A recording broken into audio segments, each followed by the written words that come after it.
I thought we could just begin in a way where, you know, some of you might begin in your thoughts when you're kind of drawing inspiration for making films. And you know, each one of us has movies or directors that we return to repeatedly for either inspiration or some sort of, you know, something to shoot for, or just something that's entirely different that you just need entertainment from. But I'm curious if we could talk about what's a filmmaker or a film that you keep returning to for some reason that kind of energizes you.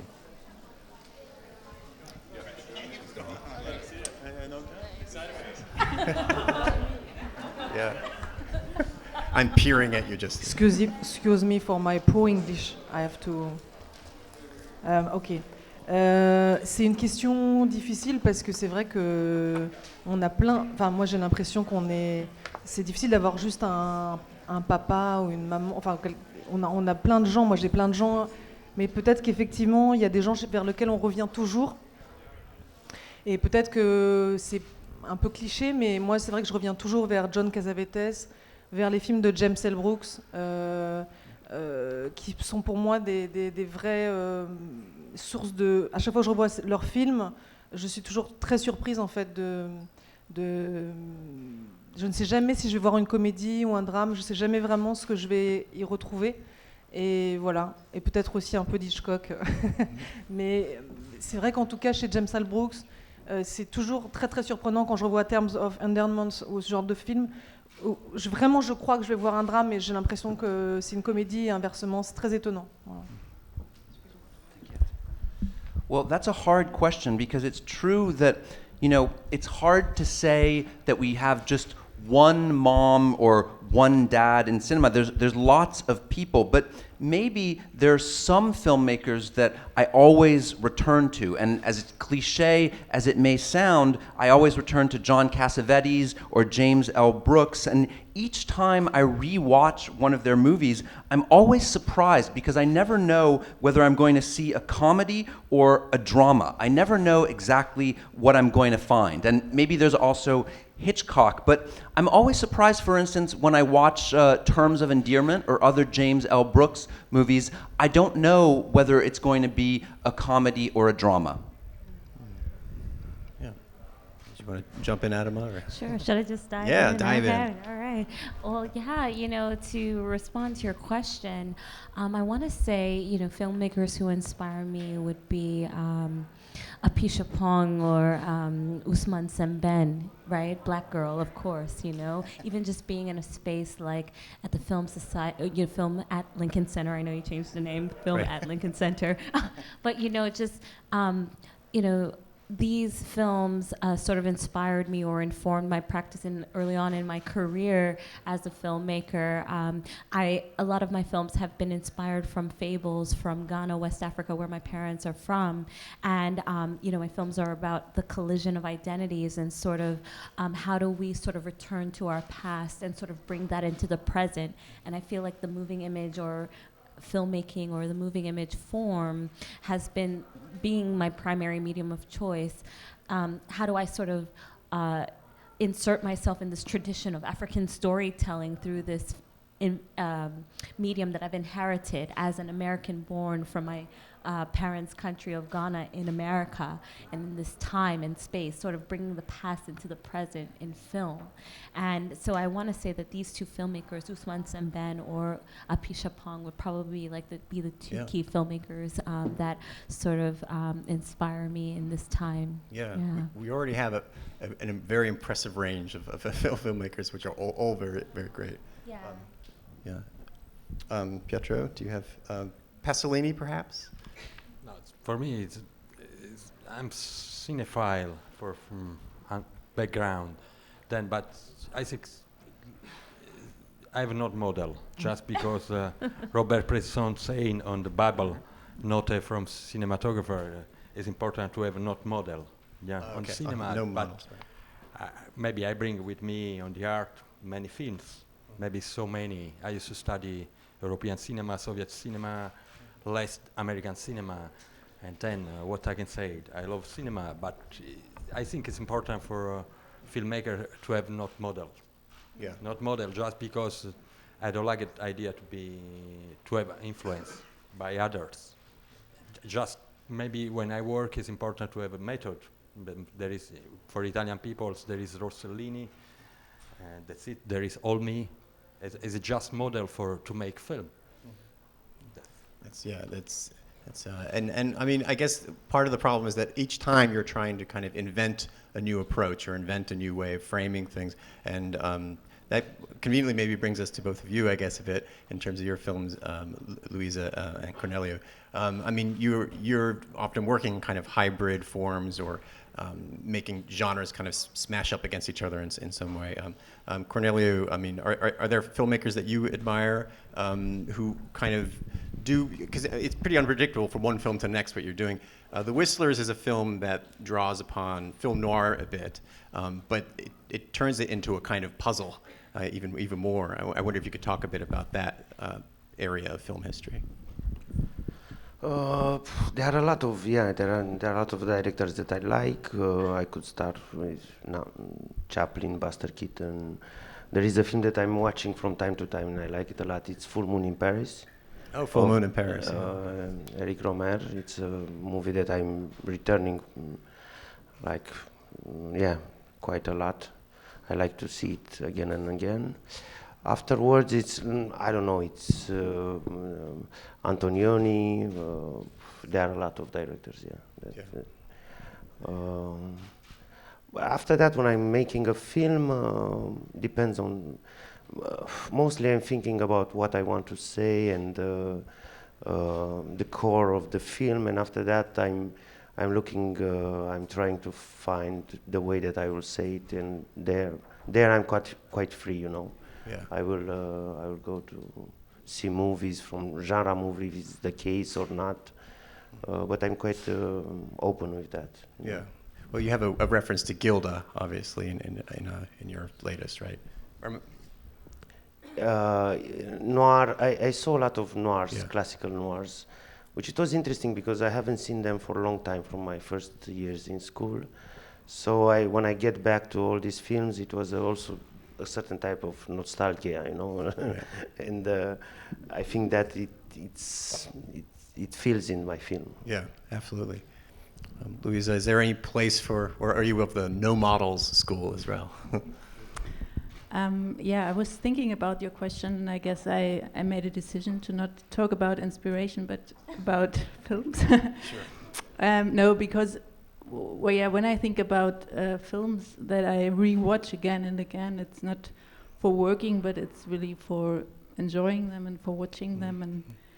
And there are no filmmakers, but there are certain films. So and there's few filmmakers, of course, that have more than one film that I like. But when I rewatch films, depending on the mood I'm in, it's films like Mouchette, or it's Beau Travail, or it's The Dream Path. So they're like very different films that I can live again and again watching them. Yeah, and those are, I mean, The Dream Path, it's a film that almost kind of assembles itself as you're watching it. It's a very, very interesting film. I mean, I've kind of started very big picture from starting far away, but to get to kind of the nitty-gritty of filmmaking and what it takes to put a movie together, I wonder if we could talk about the people you work with on your films, and if you have collaborations that you keep returning to, because often I know that's kind of a through line. For example, Corneliu, you work with, I guess, with your partner, Arantxa Echeverria, who does my wife. Yes. Of course, we speak a lot. When I have a subject, I told her about an idea, about a film, about the subject and all. She's a visual artist, and in the same time we are speaking about her work too. So yeah, it's home. After that, I work. The actors. I have actors that I work in a few films with them, but also the DOP, which I'm working with. I think it's the fourth project that we are doing together. there's the editor of my film. We worked for a long time. Yeah, there are a few people. Yeah, and do you have kind of developed a kind of language or shorthand that you can work with them now? They trust me and they listen to me, so. That's good. I guess when they stop listening, then you know. Any other? And you, Pietro, you work with Maurizio as a screenwriter. Could you talk about that collaboration a bit? Yeah, with Maurizio Brauci. Yeah, I work. Oh. With Maurizio, but I work with him by a long time. For example, for maybe this one. I work with Maurizio by a long time, maybe 20 years now, just because also about Martin Eden, he gave to me 20 years old. After 20 years, we decided to make Martin Eden together. And then I like the idea to work always with the same people, with the same team, but also about the photography of the film. I'm DOP, I like to put the end everywhere, on the editing, on the scenario. And then, but it's important to grow up together if you have a team. Yes, because all the time is better together. And then I work with my same crew by 7 years now. And then for me it's the most important thing to be together. Also because I'm producer, for this reason I like to have under control all the process, what I do. And just a kind of follow-up question on that. I mean, you've changed in a way the type of film you've made. Like the current film, Martin Eden, is a different, it's a larger production than. Has that changed the way you work with your team or the people you work with, or? About my crew is always the same team, but about Martin Eden it's different budget. It's not like The Mouth of the Wolf, Belle Perduta. It's completely different. I prefer small film because it's more simple to have under control the film. About Martin Eden, there was big troop, and then was a bit different for me, just because it was complicated for me to share the production part and directing part. But anyway, what was important for me was what I did learn on the past about the documentary to improve on the set. And my fortune was to have on the back, behind the documentary, the technique of documentary. Right. And what I think we made always the same film. And then I used to work over Martin Eden, State of Grace, with my team. Mm-hmm. So you were drawing on the skills of improvisation that you learned from documentary. I cannot believe on script because there is always the transposition. Yeah. And then it's incomplete opera for me, just because what I think at home when I'm with Maurizio to play for scenario is completely different when I decide to make a film, just because it's easy to have problem about location, about actors and everything. Yeah, yeah. For me, I love the alchemical part of the set. Yeah. Well, I want to get back to the improvising idea because I think that'll be something I'm very curious to hear from everyone about. But just on the level of collaboration, for Luise, do you have a cinematographer, for example? You work very closely with Helena Whitman. If you could talk a bit about that. Yeah, I guess that's the situation that I'm very happy about, that I work with 2 artists, I would say. We all studied together at the Art University in Hamburg. And one of them, which is the closest collaborator, is Helena Whitman, who's a filmmaker herself. And she worked as DOP on my last 2 films, and we will go on like that, at least for the next one. And the other one is Nika Breithaupt, who is musician, and but she's also doing set sound recordist, or how do you say that? Sure. Yeah. And the sound design, which is incredibly luxury because you have those people who are like doing one thing, of course, like in the center, but they are able to think about the whole rest at the same time, and they are not really like technical cracks, I would say, but I'm neither, so it's that's not the point. It's that, like for the sound, for example, like with the new film, I'm working with Nika already. In the process of the script writing, she's already doing recordings, so I can, because there are parts of the films where I really need the sound before the picture. So, and then she's on set and she knows the whole situation, and then she's doing the sound design at the end, which is, I really enjoy that situation. Yeah, no, it seems like a great collaboration. Adoma, do you have? Are you a one woman band or no? Yeah, no. I want to no. Yeah, I know. I'm never one. I try to be, Yeah. but I'm not. No, but I want to say the people who I collaborate with the most would be my sound designers or sound. You know, I work mostly. I divide my time between narrative fiction and experimental film, where I'm shooting. Sometimes I'm shooting primarily on Super 8 film, and it's just me and my camera, and I'm shooting and collecting and hoarding sounds. So I want to say the people who I collaborate the most with would be my sound designers, who I went to school with at the California Institute of the Arts. I work with them because they kind of understand my process of making work. I'm all over the place. A lot of times I just don't know, you know, so I'm just like hoarding with my Zoom recorder and recording these sounds, but they understand that language, or that's, you know, I think it's so important, you know, for me as a filmmaker to sort of, you know, filmmaking is a marriage, right? It's sort of like you kind of have to have someone who can vibe with you and kind of understand, you know, the process. And control is so important for me. It's always been important for me, and it took like over a decade to sort of build that sense of confidence to as a cinematographer to shoot, you know, because I shoot primarily on film or Super 8, I allow sort of, you know, that the ideas to emerge, and I love that language that I've developed over time in this with the same people, you know, and so I work closely with Carrie Ray Seekins, Nathan Rule. They're my two primary collaborators who I work with from film to film, whether it's fictional, narrative, or experimental film. Yeah.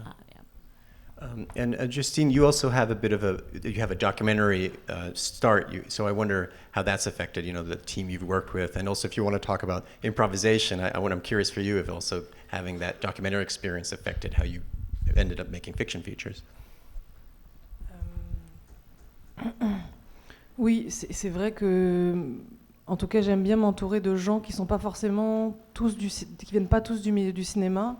Et par exemple, j'ai des gens qui je leur fais énormément confiance à la lecture du scénario. Ils lisent et ils sont pas du tout dans ce monde-là, mais je sais que ce qu'ils vont me dire va énormément m'influencer. Et après, c'est vrai que oui, moi, je sais que pour le son, je travaille avec des gens qui j'ai du mal, c'est vrai, avec les gens qui me disent on peut pas faire ça, on peut pas faire ça, donc j'ai un goût plutôt pour des gens qui viennent du documentaire. Pardon. So I like to surround myself with people who are not necessarily from the cinema world. For instance, with my scripts, I trust people to read them and give me feedback who are not from the film world, and I know that what they say to me will have a great influence. In terms of sound, I don't like people who tell me, no, you can't do that, that's impossible. So I tend to work with people who have a documentary background. Oh, sorry. Okay, yeah. I was like, chapter 2. That's a wrap. No, I mean, it is, you know, it's interesting that we often come back to feeling the confidence with your team to kind of take a chance and improvise. So I kind of want to dwell for a second, if we can. What was one of the more, you know, harrowing or difficult experiences you've had on the most recent film you've made, where you just kind of had a fear, is this really going to work out, you know, or a particular shot you were trying to make, where it's like, and then it somehow came together. I also just want to mention that Sibyl, Justine Triet's film, has maybe the best sequences. I don't even want to give it away, but there are a lot of Sibyl is partly about a film being made and a filmmaker who has an amazing reaction to a tough day on set. But anyway, see the film, and all these films, of course. But yeah, tough days where it seemed like it was all going to end. Is that inspired by something?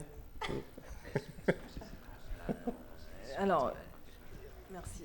En fait, oui, c'est sûr, je me suis amusée avec ça. Non, c'est vrai que moi, c'est le premier film que je faisais où il y avait des extérieurs.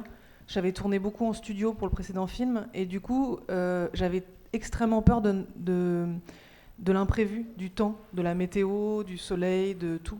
Et j'ai cumulé un nombre de problèmes énormes en allant tourner à Stromboli, avec évidemment, c'était une des parties du tournage qui coûtait le plus cher. On avait très très peu de possibilités en fait d'avoir le bateau. Il y a une scène avec un voilier, on avait très très peu de jours. Donc c'est vrai qu'on a cumulé beaucoup de situations un peu folles. Et c'est vrai que j'y ai pris goût, et c'est vraiment... Il y a quelque chose qui est très étonnant, je trouve, c'est que plus je crée des situations complexes, comme ça, un peu rocambolesques, comme ça, un petit peu comiques, plus finalement ce qui se passait en background était beaucoup plus impressionnant en termes. Donc je me disais merde, j'aurais dû écrire ça, j'aurais dû rajouter ça parce que les gens vomissaient sur le bateau, les gens faisaient pipi par-dessus, il y avait c'était n'importe quoi en fait, parce que c'était beaucoup plus dingue en fait ce qui se passait dans la réalité que même moi ce que je montrais en fait de ce tournage. Donc je me disais merde, il faut que je rajoute ça demain, il faut que je refasse ça. Mais à chaque fois, oui évidemment on y arrivait, et c'était très excitant en fait. Pardon, le passage sur le pipi et le vomi n'est pas forcément très...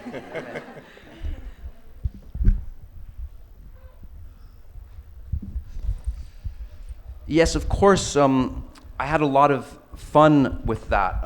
This was the first film that I made that had a lot of outdoor sequences shot in exteriors. My previous film, there was a lot of studio sequences. So I was extremely worried on this film with issues like the weather and so on, and it's true that I kind of accumulated problems by choosing to go and shoot on Stromboli. It was the most expensive part of the shoot. We had very little time to use the sailboat that's in the film, and so this created a lot of crazy situations, and I found that I had a taste for that, and I kept being surprised by noticing that the more complicated situations I set up, the more wild things got. I started to notice that what was happening in the background, outside the actual what we were filming, was really interesting. And I was telling myself, oh, I should have written that. You know, people were having to go pee on the boat or were throwing up over the side of the boat. And so it turned out that reality was really wilder than what was actually in the movie. And I was telling myself, oh, I have to add that tomorrow. That's you don't want to see how the sausage is made, I guess is the saying for that.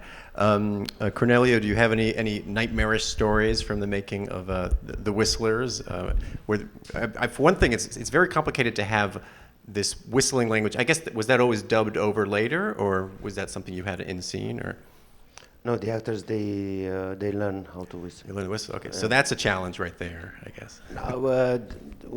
They did classes long time before the shooting. Oh, so okay. Yeah. So it was impossible to. Mostly in the close-ups. Mm-hmm. I double after that a few scenes, but it was difficult.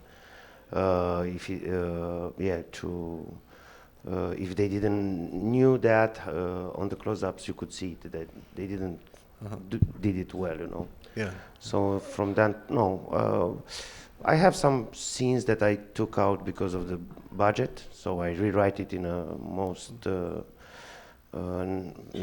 cheap, cheapest in a way. Cheaper, low budget way. Yeah. So I had a few scenes like that, and I think the most difficult it was the end of the film that we shoot in Singapore. Yeah, because we had one night there, and there are 2 shows by night. Each show has 12 minutes. Mm-hmm.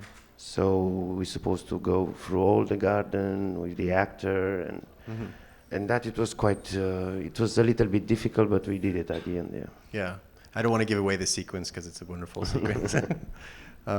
Pietro, any problems that you had to overcome, or was there a moment when you thought it was all not going to work out?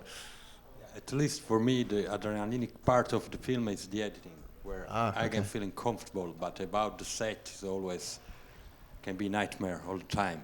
For example, in the end of my film, I was without executive. I did organize everything for the shooting, and then I lost days for shooting just because mistake on with DOP for film negative.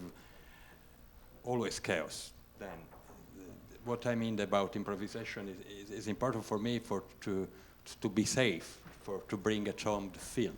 That's it. But I don't remember a film without problems, all the time problems. Yeah. Just because we think that we can make 7 hearts. It's not 7 hearts because there is behind the economy, and then the economy decide for us. Right. I like that. I don't know a film without problems. Well, I want to make sure the audience has questions. I'm sure there are many things you'd ask. So if anyone has a question. Here in front, if you could just, everyone could just wait until we can get the mic to you first. Sorry, in the front. Oh, there you go. The very gallant Corneliu.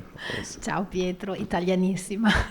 So one question, it was high time that somebody made a movie on Martin Eden, and I was wondering when your attraction to the character started, to this story started, so if you can tell us when, it clicked with you, and yes. Yes, I told already, it was I was 20 years old, and then my screenwriter Maurizio Braucci, he gave to me this book and said, maybe you like this book. After 20 years we decided to make Martin Eden together.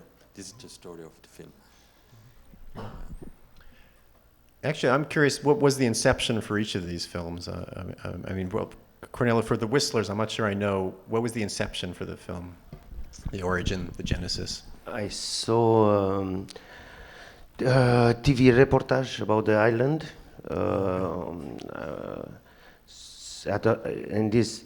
In this they show a little bit about the whistling language and what it's about, and I was curious, and I started to read about, and I went to the island, and I started to do research for that, so that was the starting point. Like 10 years ago it was happening.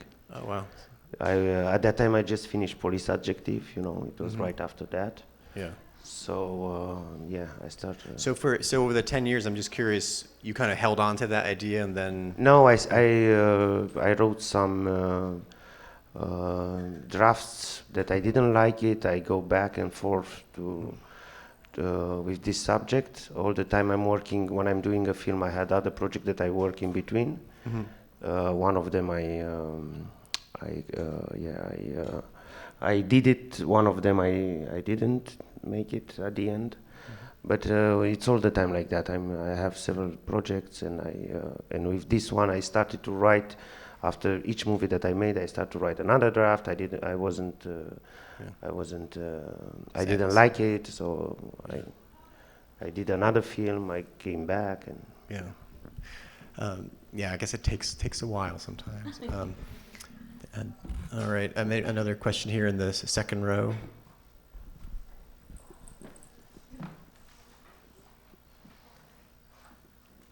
Thank you. Okay, thanks. I'm really enjoying this talk.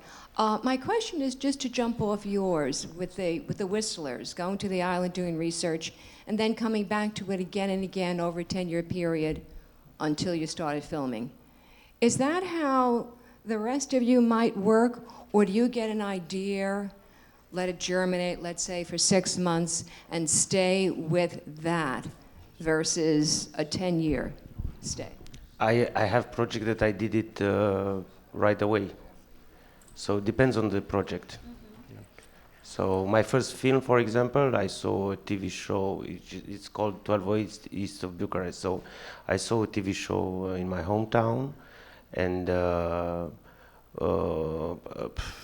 it was like a story like a joke that I told it from time to time. But when I start to write it, the first draft I write it like in 1 month, and I start to shoot right away. So it depends on the subject, in fact.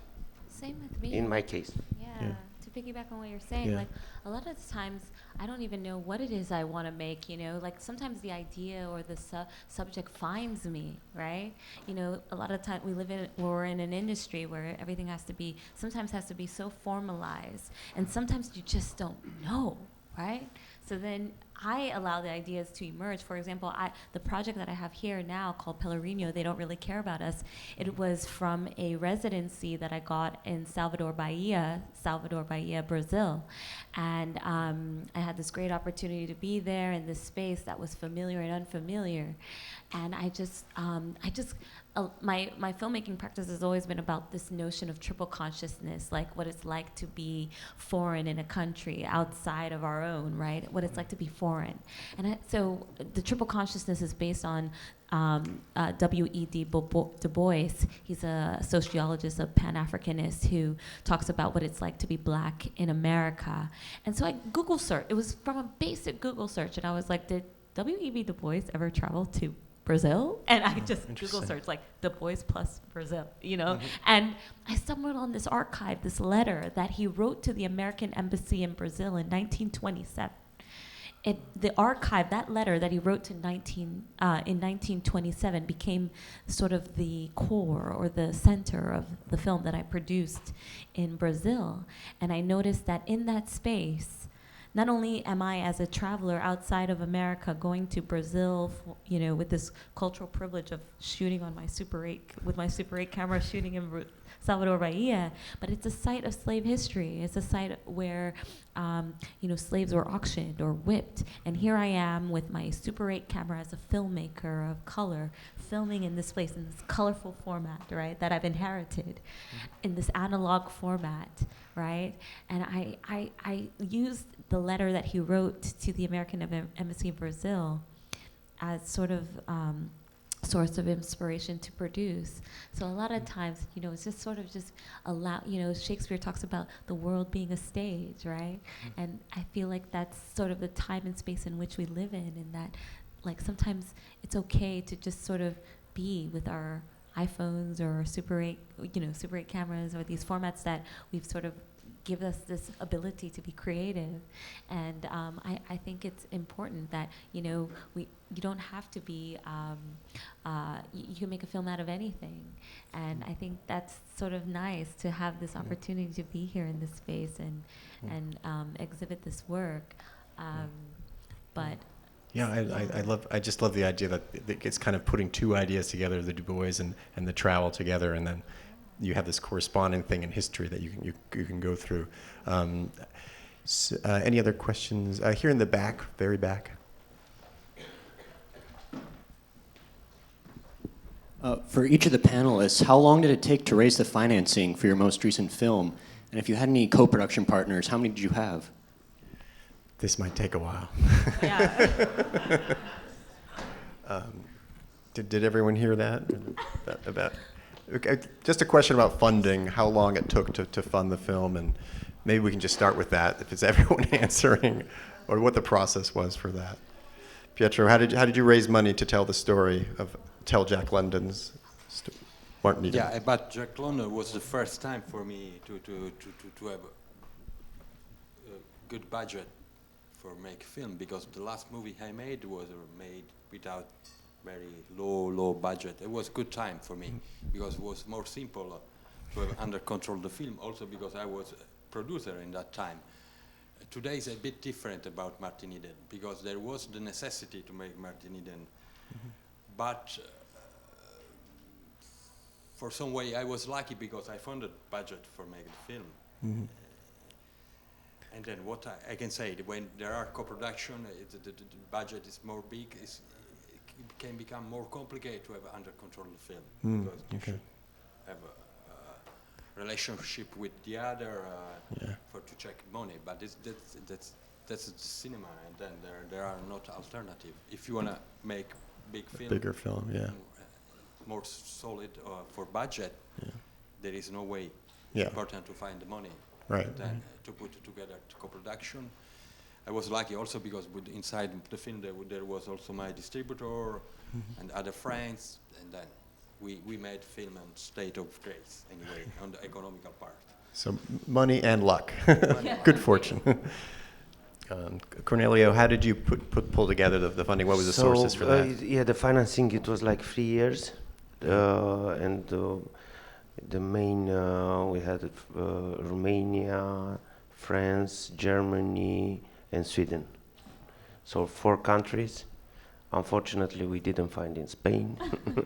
Oh no, it's not like a Canary Islands fund. No. No. Oh. So yeah, 4 countries, 3 years. Okay. We can. And Luise, do you have? What is that? Resigned look. Well, it was it's one producer from Germany and me, and it's a short. So and it took us. It didn't take a long time. I don't know. We had to fundings and I don't know, 3 months, 4 months. I have no idea. Everything's self-financed. I don't have any money. It is what it is. You just sort of have to work with what's available to you. Mm-hmm. Just sort of by any means necessary. Absolutely, yeah. Justine. Oui, c'était assez compliqué parce que nous, on avait des dates imposées par les acteurs qui ont fait qu'on était obligés en fait de tourner à un moment précis. Et du coup, ça fait qu'on n'avait vraiment pas le choix en fait de trouver l'argent avant. Et en fait, il nous manquait vraiment de l'argent à la fin. Donc, il y a des coproducteurs qui sont entrés à la fin. Voilà, Marie-Ange Luciani et Jacques Audiard, qui a aussi une boîte de production, qui a mis à la fin l'argent pour pouvoir tourner, pour pouvoir faire. Voilà, mais on a beaucoup réduit, on a beaucoup coupé, on a beaucoup, pour que ça rentre dans le budget. Et je crois qu'il y a la Belgique, et je sais plus. En fait, j'ai des doutes parce que je sais plus ce qui a été accepté ou plus. Enfin, j'ai un doute en fait sur un des pays. Bref, voilà. Mais en tout cas, ça a été très compliqué aussi à cause du timing qui était très resserré en un an pour tout trouver avant, parce qu'après les acteurs étaient plus dispo.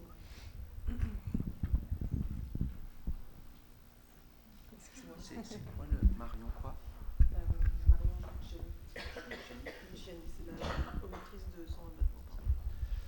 Well, it was complicated for us because we had dates that were imposed by the actors' availability. We had to shoot at a specific moment because after that the actors weren't going to be available. So we had no choice but to find the money by a certain time before those dates. And ultimately, there was still money missing at the end of production. And so then we found other people, Marion Luciani and Jacques Audiard, who also has a production company, to put in some additional funds. But we had to cut a lot and do a lot of things to try to figure out this budget. I think that Belgium was a co-producer, and then I'm not sure about one other country. I can't remember whether or not our request was accepted, but again, it was very complicated because of the timing. We basically had 1 year to raise the funds, and after that, our actors were no longer going to be available. Interesting. There, the second row from the back there. Yeah. Thanks.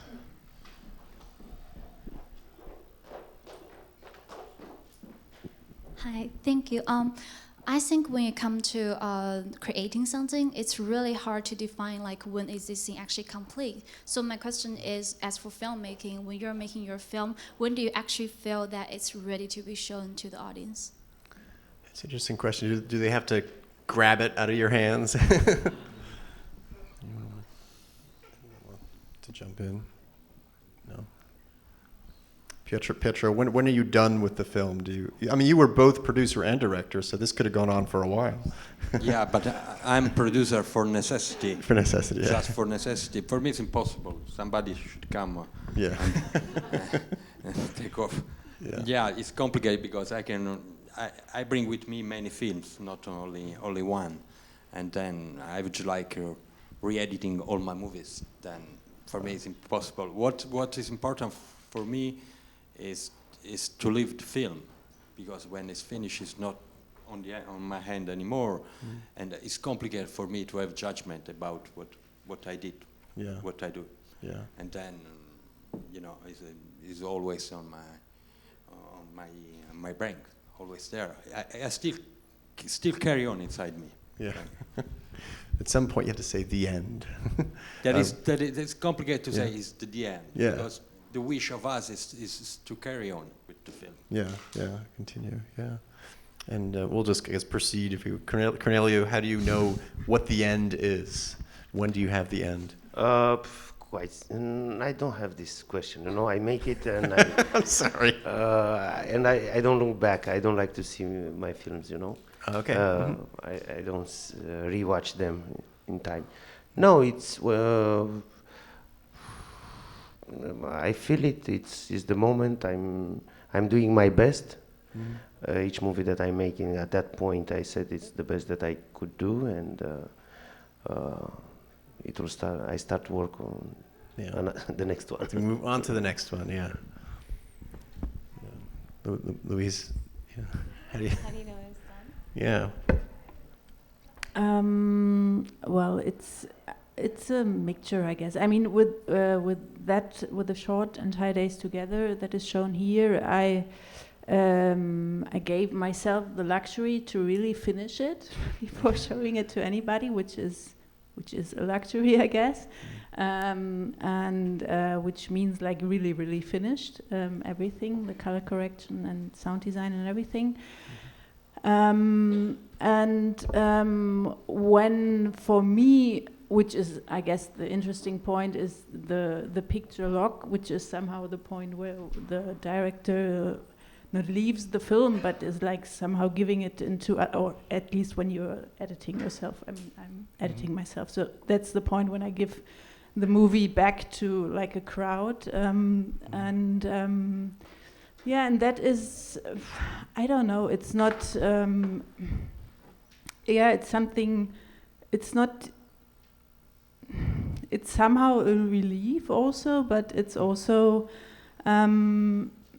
like some kind of, yeah, I can't, I checked out all the opportunities, let's say. I mean, I'm really sure that it's the best what I can get out of the material, but yeah, and maybe it's only because you want to go on. I don't know. It's like different influences that, and then it becomes easier again. I mean, I really love the moment when the editing is done, and then you go to the sound design and the color correction with it, which I really enjoy a lot, because it makes the movie so much more beautiful and more haptical. I don't know how you say that. Haptical. And and then it becomes easier again. Yeah, you can breathe a sigh. When you know when a film is completed, I think that, I like to work alone. Now, my filmmaking process, in terms of like shooting, it took me a long time to build that confidence in myself and just shooting alone. When I'm making my narrative films, I work in collaboration with, a bigger crew. But when I'm working with my experimental films, I like to just work completely alone. I don't want to have to deal with, everyone, and I could just be myself. And so sometimes the duration of time, cannot be like it's really not fixed. But I do shoot, and once it's edited silently with my editor, then I go in separately with my sound designer and I have a different relationship with my editor than I have with my sound designer. It's sort of like a different sort of relationship, but they do sort of work together, or to sort of create that sort of rhythm or experience. And I'm really interested in sort of having the viewer have this sort of carnival-esque experience, where when they're watching the film, the same vibe or same feeling that I had when I was shooting it, that excitement that I had, whatever, the subject matter that is important to me or that's exciting, I hope that I can sort of convey that with the audience. And a lot of the times, I can't really say that it's sort of a fixed thing. Because it's not. Every film has its own sort of duration or time. The film that I have here specifically, it really just took me a few months to produce, and it was done. I didn't look at it again. It was like once it was final cut and the sound was done, it was it. Yeah. Yeah. And Justine. Oh, I guess there's also the kind of the festival factor. It also comes in. Sometimes that's like a deadline. That you have to work towards. That looms as well. But Justine. Non, moi j'ai du mal à répondre à cette question, parce que je sais que si je peux le remonter, j'ai tout le temps envie de remonter, et pour moi le montage est vraiment un moment que j'aime pas beaucoup, et où ça me prend énormément de temps et j'aimerais arriver à ce que ça prenne moins de temps. Et c'est vrai que j'ai une espèce d'obsession de vouloir toujours remonter. Donc en fait, à un moment donné, je suis obligée je pense pas qu'il y a un moment idéal en fait. Je pense qu'à un moment donné, c'est pas vrai en fait. Je pense que si on avait un peu plus de temps, le film serait différent. Enfin, moi, honnêtement, c'est ce que je me dis. Voilà. Je crois pas qu'il y a un moment donné, pour chacun d'entre nous, le moment parfait où le film est le parfait. J'y crois pas à ça en fait. Je pense que si on restait 15 jours de plus en montage, il y aurait des petits changements.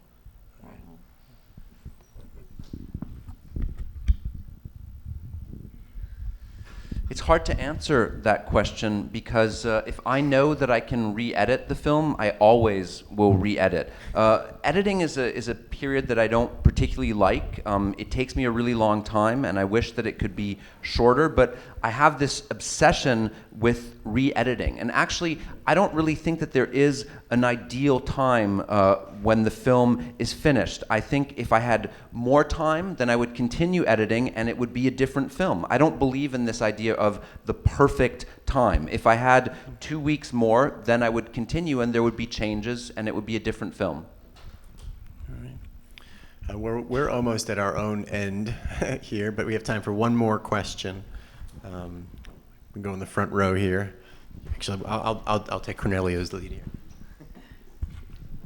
The last question, is may I use my friend in Italian because I am Italian? Ok, no, c'è un aneddoto quando si gira che praticamente dice facciamo il dettaglio dello Sperone, è un film western, e allora dice sì facciamo il dettaglio, però si deve vedere lo sfondo di tutto il villaggio, quindi c'è un sacco di lavoro. La mia domanda è questa: quando io ho cominciato, sono un filmmaker anch'io, dimmi quando ti basta poi, ho cominciato, quando si diceva cinema si intendeva una cosa specifica, cioè era un film fatto in pellicola, si proiettava in una sala con un proiettore, c'era un proiezionista, la gente pagava un biglietto, c'erano film di prima visione, di seconda visione, di terza visione, film della parrocchia. Insomma, il cinema era qualcosa di specifico, molto chiaro e molto semplice. Quindi chi come me cominciava da ragazzo era perché era andato al cinema, nella sala cinematografica, e quindi voleva dire questo. E quello che invece vorrei sapere da una generazione che viene dopo di me, quando oggi si dice cinema, però chissà in inglese come tradurlo, che cosa intendete voi? Perché appunto ormai non si capisce più cos'è cinema. Io ho degli amici registi che il loro film non è uscito nelle sale, però girano per l'Europa presentandolo ai festival, alle rassegne. Dico per dire, una maniera. Oppure gente che dice sono un regista e lo vediamo su YouTube il film. Ok? We definitely got a question. I'll speak in the first person. I'm myself a filmmaker, and in Italy when we say cinema, when I was growing up at least, we had a very specific idea about a movie being shown in a movie theater through a projector with a projectionist, with tickets being bought, and the films were shown either in first release, second release, third release, or even in the parishes where you had like a theater right next to the church. So it had a very specific and maybe a very simple meaning. Nowadays, when you say the word cinema, or maybe movies, if you prefer that word, what comes to mind? What do you mean? Because I know certain directors, for example, who say that I'm a director, I've made a film, but it's not being shown in any of the theaters. Or I'm a director, I've made a film, and it's being shown maybe at various festivals here and there, but it's not appearing in the movie theaters. So when you hear the word cinema today, what does that make you think? We're ending with an easy one, I guess. The last question. It's the theater. For me, it's also the theater. I'm not so young, so I was growing. I saw a lot of movies in theaters, and I am still trying to go. And afterwards, I won't make this difference between festivals, and because festivals at the end of the day,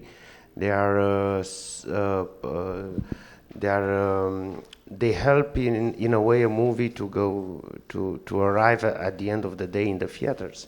So it's another system of showing films, and it's another kind of distribution, which ideal in the end helps the film to have a release, you know, in other theaters. Anyone else want to weigh in on? I guess you could also call this the streaming question if you wanted to.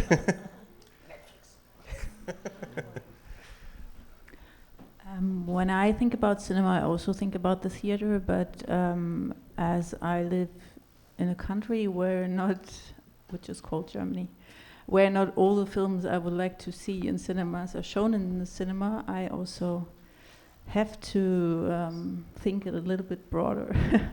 And which means that I also watch films that I would prefer to watch in cinema, I watch at home. So, but actually it's the idea of an appointment with the community to start at a certain time and watch a film together, which is not guaranteed today. Yes.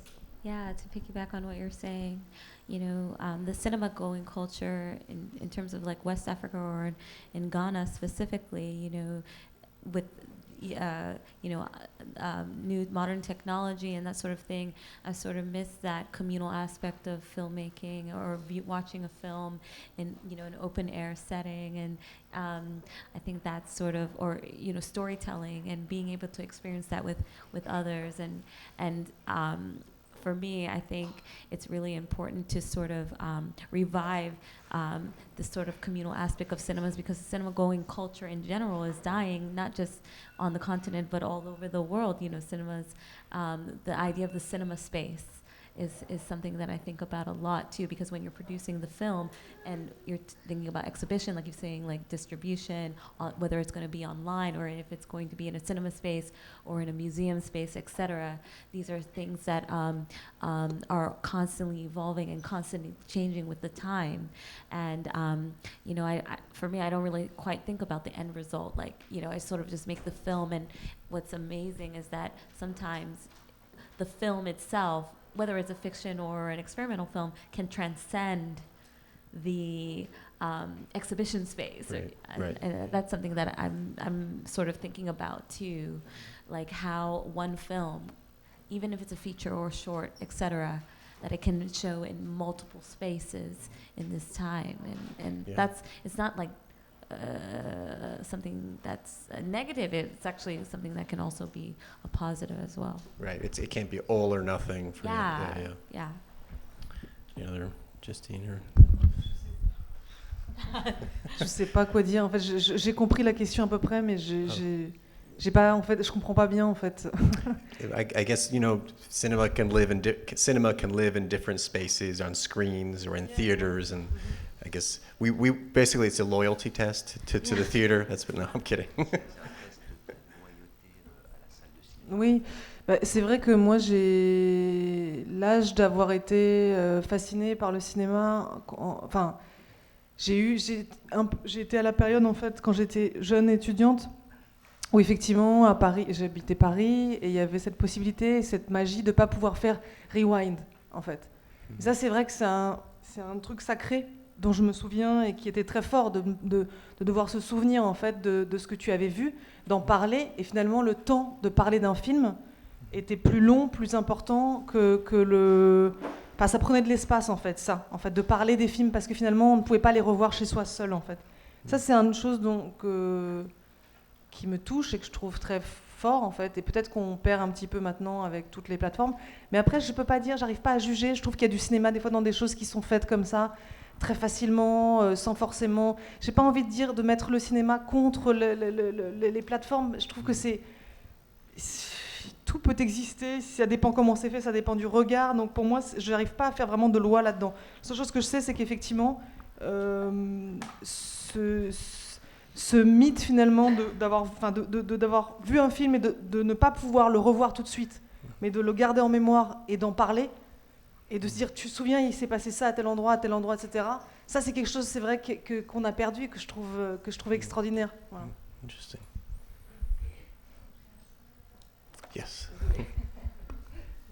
Well, I'm old enough to have been fascinated by the experience of film in the movie theater. When I was a young student in Paris, there was still this magic of not being able to rewind. And that was like a sacred experience. You had to remember what you saw, and then you took the time to talk about what you saw. And that time was nearly longer than actually watching the film, and it took up space. And you couldn't go back to your home and rewatch the film alone. And that's something that really moves me, and that perhaps we're losing now with all the different platforms that we have to watch. But on the other hand, I don't want to necessarily put cinema versus the platforms. I think that you can find cinema in things that are done very easily. Everything can exist. I think it really depends on the gaze that you have. So I don't want to lay down any laws. But I do think that this myth of the film that you can't see again, that you have to talk about, that you have to say, do you remember that part or you don't remember, that's something that we're losing a little bit and that was really extraordinary. And Pietro? Yeah, sure. The wish of all filmmaker is to bring on the theater the film, but I think we have big responsibility about this because cinema got to disappear, the theater got to disappear. And we should be ashamed about this, very ashamed about this, just because every moment, a theater disappear everywhere on the world. And then we don't think about this. We think to make film, to sell film, to do this, but without think that everything disappear. I think this is the point. Yeah. Well, cinema is alive and well here at Film at Lincoln Center and the New York Film Festival. So I encourage you to see all of these filmmakers' films over the course of the day. And thank you to all of our filmmakers.